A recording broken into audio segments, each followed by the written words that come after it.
The reason I broke up the different buckets into these three subcategories is you have sales and marketing. First and foremost, that's what happens before your phone even rings, right? And when you're a small business owner, you want to get to that point where you're doing what you put on the planet to do, but you need the phone to ring. And then you have the middle bucket, which is operations. Hey, the phone rang. And I use the term phone ring metaphorically speaking because it's phone ring, email, text message. At this point, someone's expressed interest in using your product or service, right? You've now convinced them, you've converted them into a potential customer. Now what do you do?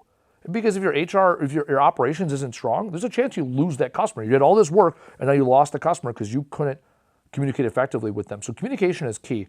And then the thing you do, how do you differentiate that? And then it goes back to marketing, right? And understanding what your processes are play a role in all the other areas of the business.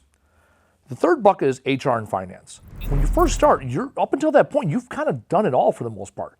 You've gone out and market, you have a brand. You go out and sell, you tell people about what you do. You pick up the phone when it rings, and then you perform the task.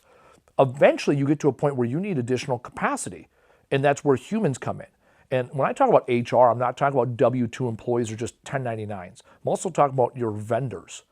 At this point in HR, I'm talking about I always talk about the dirty half dozen, which is your accountant, your tax prep accountant, your CPA, your lawyer, your financial planner, your banker, and your insurance person, right? Because you need those pieces. When you first start in business, when you're like, oh, I'm an LLC, well, now you need insurance. And that's not something you do. So you need that as part of your business, and you have to surround yourself with humans that understand those parts of the business.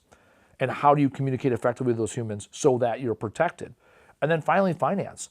You've taken money, you put it in here on this end, right? You put dollars into marketing, you put dollars and time into sales, you put dollars, time, and effort into operations and then doing the thing.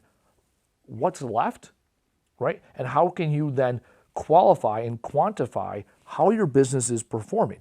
So finances is not just your profit and loss statement and your balance sheet, but it's also your key performance indicators.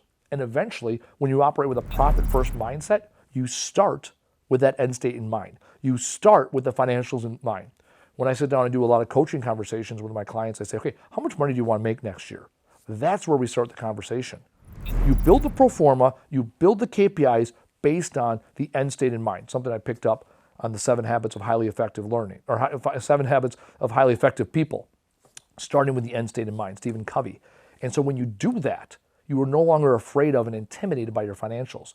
Because ultimately, we're all in business to serve other people, but if our businesses aren't profitable, we can't serve other people. Yeah, when I talk about the 6 buckets of business, it's a linear thing, right? When you think about businesses from the outside, you see the brand, right? You see marketing, you see sales, you see, oh, the phone rang, oh, now they did the thing, right? So it's and then finance is an afterthought. But once we've run the play, once we understand all that, now we start our planning here. We start our planning with finances. Typically, people are, oh, that's the end of the road. No. That is now our new beginning. We understand the financial impacts of all the decisions that we have made and we're going to make, and now we plan. So we plan, okay, here's how much money we need to bring in or how much money we want to make, how much profit we're going to have at the end of the year. We plan for that, right? It shouldn't be a surprise. This is a plan. From there goes into HR. Who do I need to surround myself so that, going back to, I can best serve my customers doing the thing that I do? In order for me to best serve my customers, what products and services do I offer?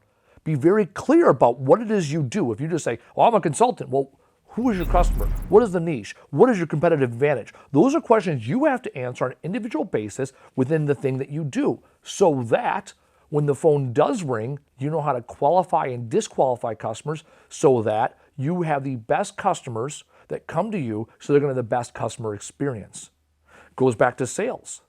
How do you disqualify and qualify customers? Who do you go out after? Sales is very much you, the business owner, or a representative of the business, going out proactively, seeking out those ideal clients and having conversations with them so that we get them to ring the phone, right?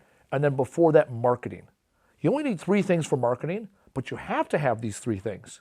You have to have a brand, you have to have a business, and you have to have a customer. Now, it sounds very basic, but there's a lot of customers or companies out there that don't have those 3 things.